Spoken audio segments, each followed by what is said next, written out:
যেন নতুন বাংলাদেশের নতুন চিত্র। ঠিক দাঁড়িয়ে আছি রাজধানীর হোটেল ইন্টারকন্টিনেন্টাল যে মোড় রয়েছে সেখানে, যেখানে কিছুদিন পূর্বেই যে এআই ট্র্যাকিং রয়েছে সেটি বসানো হয়েছে এবং এইখানে দেখা যাচ্ছে যে ট্রাফিক পুলিশ না থাকলেও রেড লাইট এবং গ্রিন লাইটের নিয়ম অনুযায়ী কিন্তু চালক যারা রয়েছেন তারা গাড়ি চালাচ্ছেন এবং আমরা দেখছি অনেকাংশেই যে জেব্রা ক্রসিং রয়েছে, জেব্রা ক্রসিংয়ের ঠিক সামনেই কিন্তু তারা দাঁড়াচ্ছেন এবং পথচারী যারা রয়েছেন ঢাকা শহরে তারা কিন্তু বেশ স্বস্তিতেই এই রাস্তা পারাপার করতে পারছেন। শুধু রাজধানীর হোটেল ইন্টারকন্টিনেন্টাল নয়, রাজধানীর যে সকল স্থানে এআই ক্যামেরা বসানো হয়েছে সে সকল স্থানেই আমরা দেখছি, বিশেষ করে কারণ বাজার বিজয় সরণিতেও কিন্তু সেম এরকম চিত্রই লক্ষ্য করা যাচ্ছে। আমরা কথা বলার চেষ্টা করব এখানে যারা গাড়ি চালক রয়েছেন তাদের সঙ্গে। হয়েছে বিষয়টা আপনাদের জন্য ভালো হয়েছে নাকি খারাপ হয়েছে? অনেক সুন্দর হয়েছে, অনেক সুন্দর হয়েছে।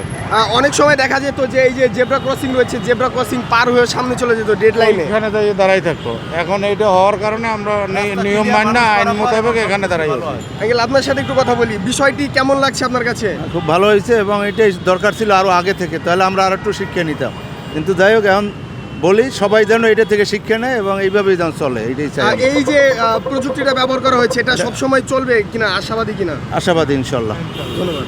দর্শক, কথা বলার চেষ্টা করছিলাম কয়েকজন গাড়ি চালকের সঙ্গে এবং তাদের থেকে যেমনটি জানার চেষ্টা করছিলাম তারা কিন্তু এই যে এআই ট্র্যাকিং ক্যামেরা বসানো হয়েছে সেটি নিয়ে বেশ সচেতন রয়েছেন এবং নিয়ম মাফিকই কিন্তু তারা মোটর বাইক এবং অন্যান্য যে যানবাহন রয়েছে সেগুলো চালাচ্ছেন এবং মোটর বাইকের আরোহী যারা রয়েছেন এবং সাধারণ মানুষ যারা রয়েছেন তারাও কিন্তু এই বিষয়টি নিয়ে বেশ সচেতন।